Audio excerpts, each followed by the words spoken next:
Hello， 大家好，我是 Jasmine， 欢迎来到我的频道。随着疫情的好转呢，我们维州呢总算是开始逐步解封了。那这就意味着呢，我们的生活呢也即将逐渐回到正常的水平。所以呢，我今天就想跟大家聊一聊一个澳洲的家庭，正常的状态下一年的生活开销大概是多少？那其实这个话题呢，有很多 YouTuber 之前都已经聊过了，得出的结论呢也是非常相似的，就是在澳洲一个家庭，生活成本其实还是挺大的。那我今天呢就想说，其实在澳洲吧，生活有生活的成本，生存呢也有生存的成本。自己呢在留学时期，其实每周的收入就只有200-300块钱，但是我呢也可以很好的生存下来。所以呢，我今天就想跟大家比较一下单身时期的生存状态的最低开销和我现在一个正常的家庭的最低开销都是多少。生活的开销呢，大概就是衣食住行。单身的时候呢，基本上只有衣食住行。那如果有家庭的话呢，除了衣食住行之外，还有房子，就是还房贷，还有孩子。孩子的花销呢也是非常大的。那所以呢，这就是两个基本的框架。那我们来逐一比较一下。那首先呢，我们来聊一聊住。其实我会觉得呢，住这个问题，无论是在大城市还是小城市，在世界的任何一个地方，在生活成本的开销当中呢，都是一个大头。所以我们先得把这个问题给聊明白了。那从单身开始说，如果你是一个单身贵族，那你通常呢，要么就是租房，要么就会买一个 apartment。拿我自己为例，我在留学的时候会一直去找周租金在$100以下的房子。一般来说呢，都是 share house， 我会跟几个同学一起去租一个，比如说4个房间或者5个房间的 house。因为我当时是在塔斯马尼亚，我知道这个数呢不能代表全澳的一个平均值，所以我这边呢就取130每周好了。那再来说家庭这边的开销，我去查了一下，今年的房价呢，其实相对于前2年来说，可能还会稍稍有一些回落。假设呢，你买了一个92万的房子，然后你需要贷款的数量呢，差不多就是73万6千。那假设我们的还款利率是3%，还款的周期是30年，那么呢，你每一周需要还贷716块，一年呢就需要还贷37200块。那相比于单身呢，我们一周的租金是130，那么一年呢就是6760块，其实还是挺多的。这就是一个开销的比较大头了，将近是4万块钱。那再来是我们跟房子相关的成本。那单身的话呢，基本上就是水电煤网电话这几项。那如果是组建家庭的话呢，那因为买了 house 嘛，所以就有相关的维护的很多费用。我这边列出来呢，大概是这几项：房屋保险加上 council rate 加上水电煤加上网电话加上房屋的维修。那先说水电煤加电话，如果单身的话呢，水电煤我当时用的差不多是一周是100块，那一年就是1200。还有网和电话，那单身的时候呢，网络我们是几个人 share， 差不多一个月20块。那电话呢是套餐，一个月35块，那就是一个月是55块，一年就是差不多660。那如果是家庭呢？首先一定会有房屋保险，房屋保险差不多是1000出头，那我这边就写1000。然后 council rate 呢，来说是1000多，根据每个房子的价值不一样，还有根据每个区不一样，也会有上下的浮动。那我这边取一个中间值，就写1500好了。水电煤呢，我这边暂且按3口之家来算，如果是4口之家，那应该在这个数量上再上调一点点。那我这边呢，差不多算300块钱一个月，一年就是3600。那网络呢，我自己也是网络加2台手机，也是按 plan 算的，那一个月差不多是150，那一年就差不多是1800。那还有房屋的维护，房屋的维护呢，因为我自己买的是比较老的房子，所以我在维护上肯定是不止1500的，但是我这边就取一个中间值吧，因为你即使房子买的比较新，不需要那么多的维护的话，那你每年还要清理管道啊、除虫啊等一系列固定的开销，所以我这边取一个平均值，一年1500吧。这样算下来呢，除了房屋和住相关的开销呢，基本上就是9400块钱一年。我们比较一下单身和有家庭，如果单身的生存状态呢，基本上一年的和住相关的开销是8620，如果是家庭的话，一年是跟住相关的开销是46600。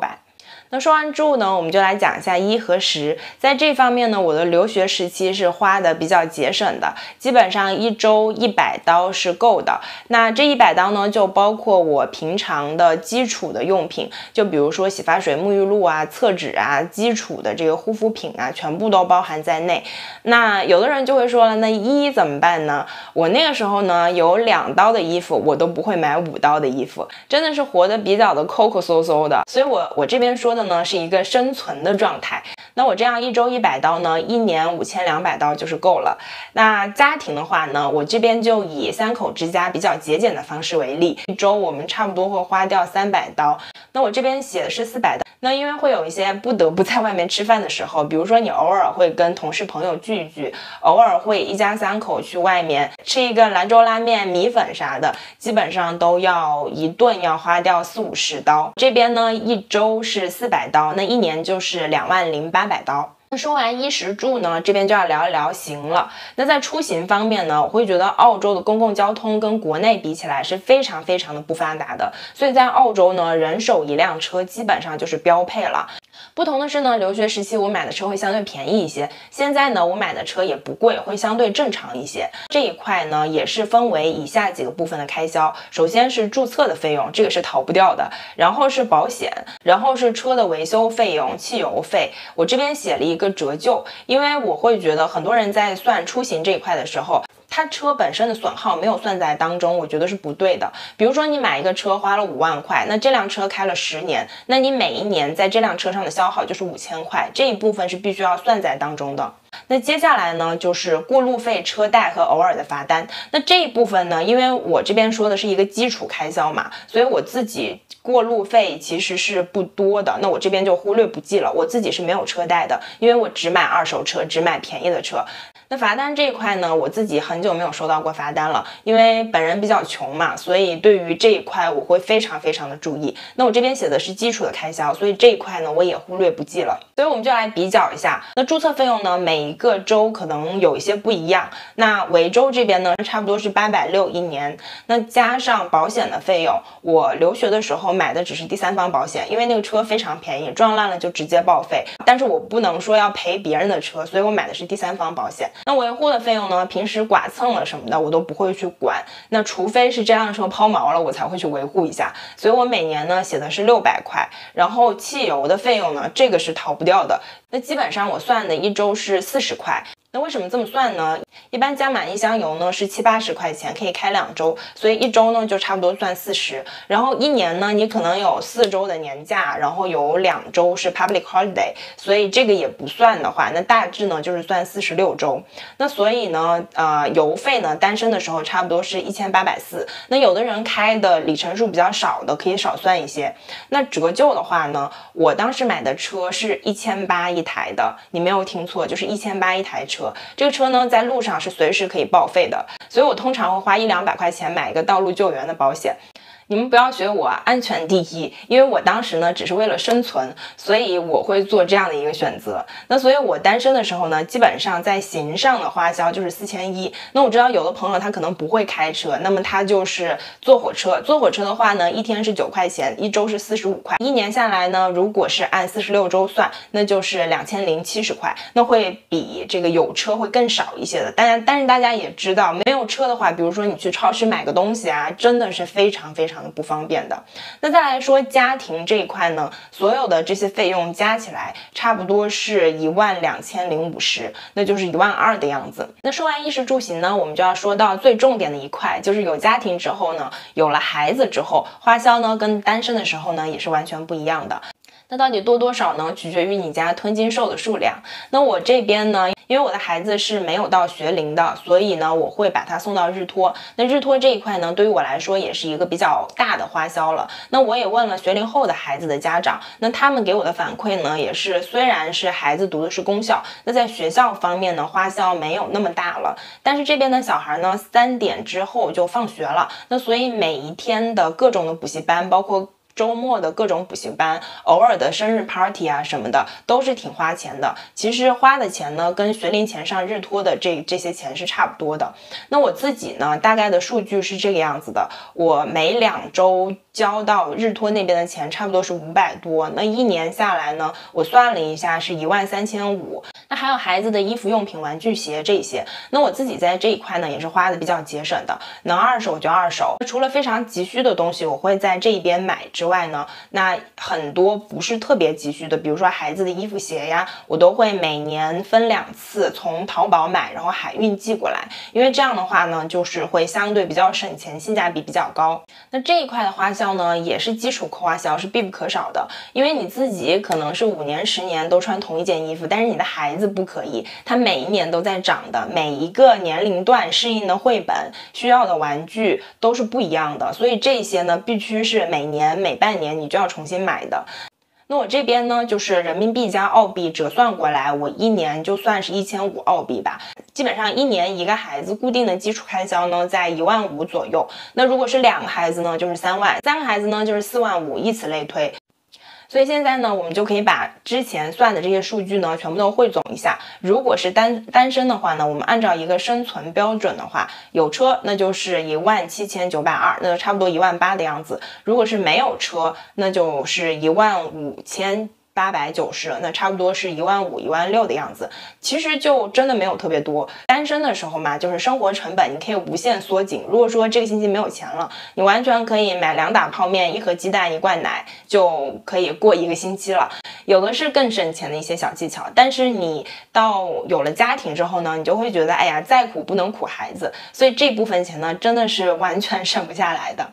那我们算一下，有家庭之后，如果只有1个孩子，那基本上是95000左右够了；2个孩子呢，11万左右；3个孩子呢，125000左右。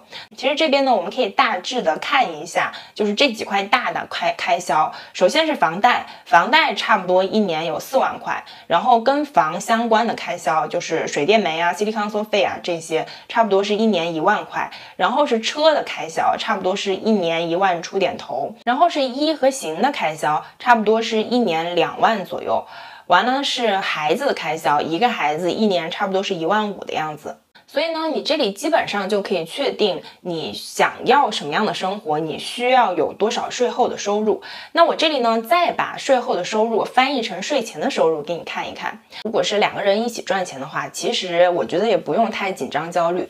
那如果你只有1个孩子的话，95000的税后收入就相当于说每个人平均要赚47000、48000的税后收入。那税前呢，其实还不到6万。如果是有2个孩子呢，你税后要达到11万的收入，平均每个人呢要赚55000，那税前呢就要赚到7万左右的样子。那也就是说，如果是达到程序员的平均工资，那也就够了。那如果是有3个孩子呢，税后每个人要赚到6万23，那也就是说税前平均每个人要有8万出头的收入。